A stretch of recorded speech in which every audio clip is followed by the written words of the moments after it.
सुशील जी नमस्कार, कार्यक्रम में स्वागत है आपका। सुशील जी, अब जो प्राइस डैमेज बीते लगभग 1 डेढ़ महीने में हुआ, आप मोटा मोटी करीब करीब 23,350 कल देख के आ चुके हैं। यहाँ से अब रिवॉर्ड किस तरफ खुला हुआ है? पहले इंडेक्स की प्लेसमेंट की बात करते हैं, निफ्टी और निफ्टी बैंक पर आपका व्यू क्या कह रहा है इस वक्त? अगर पीसीआर कृपया मेरी स्क्रीन को साथ में शेयर कर सकें तो मैं चार्ट पर आपको विश्लेषण दिखाते हुए अपनी टिप्पणी कहूंगा। तो वीरेंद्र जी, तकरीबन 2 महीने पहले जब निफ्टी फ्यूचर्स 26,200 पर थे तो अपनी बात हुई थी कि 23,500 तक की जगह बनती है, पहला पड़ाव, और वो भी नहीं संभला तो 21,500 भी असंभव नहीं है। टुकड़े टुकड़े में देखा जाता है तो एक बार हम 23,500 के लगभग आ गए। एक राउंड सस्टेन्ड बड़े करेक्शन का लग रहा है अब कल कंप्लीट हो चुका है। ये देखिए जो निफ्टी की चार्ट है, इसमें कल एक रिवर्सल कैंडल बन के आज रिवर्सल हुआ है, और मैं टेबल ठोक करके बेफाम तेजी की बात और बेफाम तेजी का दोबारा सौदा 23,900 के ऊपर निफ्टी फ्यूचर्स चले जाने पर करूंगा। 23,750 है। अभी हम सहमे सहमे तेजी के सौदे ले रहे हैं। और साथ में चूंकि आपने बैंक निफ्टी को भी पूछा है, तो एक बार जैसे पिछले सप्ताह अपनी बात हुई थी कि 25,200-300 तक निफ्टी चला जाए, ये देखिए निफ्टी की चार्ट में 25,200-300 का स्तर ये आता है, और बैंक निफ्टी एक बार क्या पता 52,860-70 से ऊपर न जाए। इतना उछाल आने के बाद हम बाकी का दोबारा बड़ा कॉल लेंगे कि क्या न्यू हाइस की तरफ पूरा का पूरा मार्केट जाना शुरू हो चुका है या कुछ स्टॉक्स न्यू हाइस में जाएंगे। ये फैसला हम 25,200-300 पर जाने के बाद लेंगे। ओके, चलिए, तो ये तो हो गई थोड़ी बहुत इंडेक्स की बातचीत, और आपने एक यहाँ पर चित्र ड्रॉ कर दिया हमारे लिए। आप अमूमन जब से मेरी बातचीत आपसे शुरू हुई है सुशील जी, और पहले भी, buy right and sit tight, मतलब एक चीज़ खरीद के कुछ दिन बैठो, पैसा तब बनेगा। यहाँ पे इस कर्व पे लगभग 23,500, 23,600 पे, 23,700 की जोन में आपको क्या खरीदने लायक वाजिब लग रहा है, जिसको लेके बैठने पर यहाँ से 6-7 महीने, 8 महीने के अंतराल में पैसा बनेगा? तो वीरेंद्र जी, आपने बड़ा ही सुंदर और बड़ा ही प्यारा प्रश्न पूछा है। ये हमारी सोचने के तरीके से बिल्कुल मैच होता है। तो जैसे हमने जब 26,200 पे बात करी कि 23,500 और क्या पता 21,502 लेवल बनते हैं, और अब हम 23,500 पे पलटने लग गए। यहाँ आके 21,500 की कहानी हमने छोड़ दी, त्याग दी उस बात को। अब यहां से भी जब असमंजस है कि 25,200 क्रॉस करेगा तब हम न्यू हाई की बात करेंगे, तो इंडेक्स पे अगर दो तरफा बात अभी भी है, तो इस वक्त हम उन स्टॉक्स को शॉर्टलिस्ट करके आज उन पे एक्शन ले रहे हैं। अपने क्लाइंट्स को बता चुके हैं। सवेरे आज हमने उनको ये बता दिया, क्योंकि सिग्नल आ गए थे सवेरे सवेरे बाजार खुलते ही, कि इन स्टॉक्स में न्यू हाइस की तरफ हम भागना शुरू हो चुके हैं। रिलायंस, ओएनजीसी, टाटा मोटर्स, कोल इंडिया लिमिटेड, एक एक करके और सिग्नल्स आते जाएंगे। पर अभी फिलहाल ये मान लीजिए आईटीसी और अम, हर एक सेक्टर में एक एक दो दो स्टॉक्स हैं। एफएमसीजी में मान लीजिए टाइटन भी हमें लगता है 4200 तक चला जाएगा।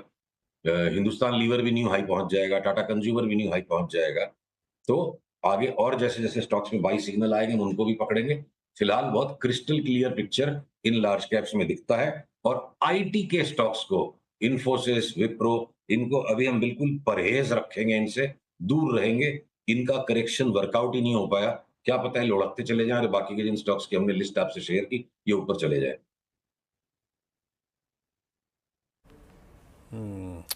अच्छा, सुशील जी, एक चीज़ है, कुछ इंडाइसिस में जो थकान सी महसूस हो रही है। फॉर इंस्टेंस अगर आप निफ्टी आईटी को लें, सितंबर हो गया, 43,000 की ट्रैजेक्टरी क्रॉस नहीं हुई, उसके बाद अक्टूबर में 42,600 की ट्रैजेक्टरी क्रॉस नहीं हुई, और 43,000 फिर सप्लाई जोन के तौर पे काम कर रहा है। ये निफ्टी आईटी का घड़ी घड़ी आता हुआ कोलैप्स, मेरे ख्याल से कि 31 अक्टूबर को था, एक कोलैप्स कल था। निफ्टी आईटी पर आपकी रीडिंग क्या है? स्टॉक फ्यूचर्स पर आपका व्यू क्या है निफ्टी आईटी के? आईटी पे हमारी रीडिंग बड़ी गंदी है, बहुत लोगों को नाराजगी होगी, पर हमारी तो सिर्फ रीडिंग है। हम तो जो चार्ट हमें दिखा रहा है उसकी रीडिंग करें, अपना हमको व्यू लेने की कोशिश करते हैं, हम ना लें। अगर पीसीआर इस चार्ट को दिखा रहा है जो मुझे लग रहा है दिख रही है, देखिए निफ्टी आईटी ने अभी तक वो करेक्शन दिया ही नहीं जो बाकी के लार्जर निफ्टी ने दे दिया।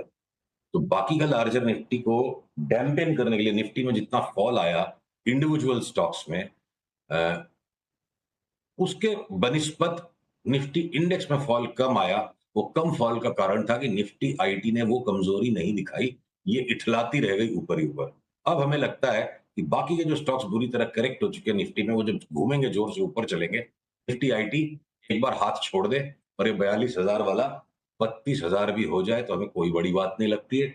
25-1% निफ्टी आईटी में करेक्शन हो अगले 2-3 महीने में और बाकी का आईटी बढ़ता चला जाए, तो ये विरोधाभास आते हैं मन में, तर्क, कुतर्क, वितर्क मन करता है, और बाजार की अपनी लॉजिक है, बाजार अपनी लॉजिक से चलेगा और हमारा एज़ अ चार्टिस्ट काम है, अपने अपने मन को त्यागो और बाजार के मन को पढ़ो। चार्ट कह रही है कि निफ्टी आईटी घटेगा, तेजी नहीं है निफ्टी आईटी में।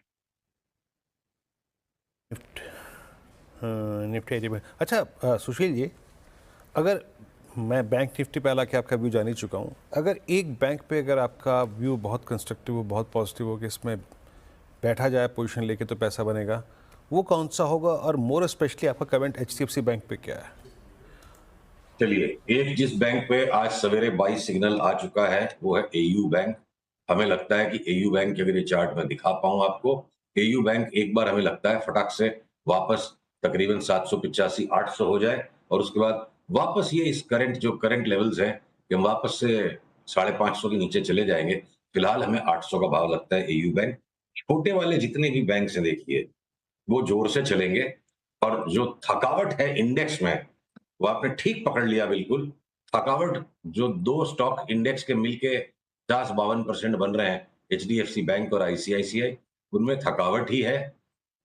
एट मोस्ट मार्केट मेंटेनेंस की जितनी थोड़ी-सी कोई एचडीएफसी बैंक में रैली हो, पर नेट-नेट जब-जब किस-किस दिन बाजार में खराब माहौल आए, कोई खराब बात आए, तो आईसीआईसीआई, एचडीएफसी बैंक निफ्टी को दबा के रखेंगे ऐसा लगता है। तो बैंक निफ्टी पे कोई खास अ, गहरा दांव लगाने के बजाय सिलेक्टिव स्मॉलर बैंक्स में ही दांव लगाएंगे। अब आरबीएल में जो, क्या आपने आरबीएल नहीं पूछा, आरबीएल को लेके बड़ी निंदा हो रही है। एक फटाक से इसके ऊपर मैं आपको अपडेट मैं दे दूं। आरबीएल बैंक में हमने शॉर्ट टर्म ट्रेडिंग का व्यू नहीं लिया है, उसको हमने इन्वेस्टमेंट कॉल लेना है। आज भी हमारा ये पर्सपेक्टिव बिल्कुल मेंटेन्ड है। यहाँ से आप आरबीएल बैंक को इकट्ठा करते जाओ और जिस दिन ये 200 के ऊपर वापस क्रॉस करेगा, उस दिन हम पोजीशन को डबल कर देंगे, जितनी भी अभी इकट्ठा हो रही है। हमारा व्यू है 2025 में आरबीएल बैंक किसी न किसी टाइम पे 380-400 रुपया बिकेगा। ऐसा और कोई बैंक नहीं दिखता जिसमें भी डबल होने की जगह है। तो आपको पैसा दोगुना करना है और 10% की भी अगर बर्दाश्त नहीं है, तो फिर आरबीएल बैंक आपके लिए नहीं है। ओके, चलिए सुशील जी, बहुत बहुत शुक्रिया, आप इस कार्यक्रम में शामिल हुए आज और सभी सेक्टर्स पे, स्टॉक्स पे अपनी टिप्पणी की आपने। निफ्टी बैंक पे व्यू दिया और जो preferred stocks of I think bank की जो आपकी लिस्ट थी उस पर बातचीत की आपने। बहुत बहुत शुक्रिया।